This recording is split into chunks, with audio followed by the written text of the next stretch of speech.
Self help group সমষ্টি ভিত্তিত 833টাকৈ আমি আজি আনুষ্ঠানিকভাৱে 5টাকৈ আমি বিতৰণ কৰি বাকীবিলাক আমি একাউণ্টত ভৰাই দিয়া হ'ব।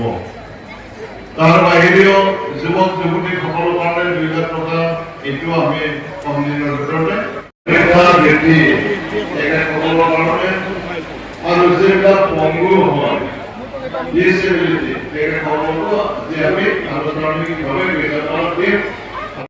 মানে বিমান বন্দৰ স্থাপন কৰিবলৈ মানে হাতত লৈছে। তাৰে মাজত খবৰ আমাৰ বিটিচিত দ্বিতীয়টো বিমান বন্দৰ হ'বলৈ গৈ আছে, সেইটো হৈছে মানাছত। আমাৰ মানাছ এৰফানত দ্বিতীয়টো মানে কি হ'ব, এয়াৰপোৰ্ট হ'ব। মানাছ, উমৰাংচু, ডিমা হাছাও আৰু কাৰ্বি আংলঙৰ ডিফু, এইপিনে চৰাইদেউ আৰু মাজুলী, এই 5টা মানে জাগাত নতুনকৈ মানে এয়াৰপোৰ্ট হ'ব।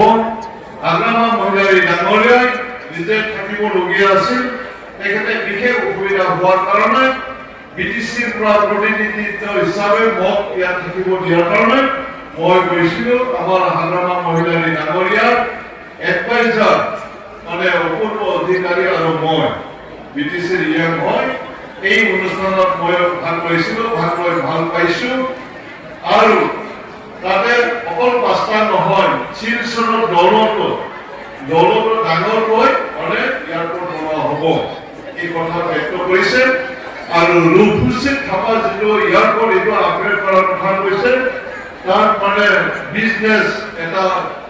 বিজনেছৰ কাৰণে পৰ্ট হিচাপে কৰা হ'ব। আৰু আমাৰ যিটো মানাছত হ'বলগীয়া যিটো এয়াৰপোৰ্ট হ'ব, আমাৰ নেশ্যনেল ছিকিউৰিটি সেইটো ৰিজনৰ কাৰণে এটা হেৰি হ'ব। যিটো চিকেন নেক, ৱেষ্ট বেংগলৰ চিকেন নেক তাৰে একদম ওচৰত হ'ব। গতিকে আমাৰ নেশ্যনেল ছিকিউৰিটিৰ কথা আহে এইটোৰ কথা। গতিকে আজি অসমখন আগুৱাই গৈ আছে, বিটিচিকো আমি আগুৱাই নিয়াৰ কাৰণে চেষ্টা কৰি আছোঁ। গতিকে অহা 13 তাৰিখে আমাৰ ভাৰতৰ প্ৰধানমন্ত্ৰী মাননীয় নৰেন্দ্ৰ মোদী ডাঙৰীয়া কোকৰাঝাৰত আহিব। কোকৰাঝাৰ যোৱা ৰেল লাইন সেইদিনা আধাৰশিলা স্থাপন কৰিব। কোকৰাঝাৰৰ পৰা ভূটানলৈ ৰেল লাইন যেতিয়া মানে ইয়াত সংযোগ কৰা হ'ব, তেতিয়া আমাৰ বিটিচিৰ অৰ্থনৈতিক দিশত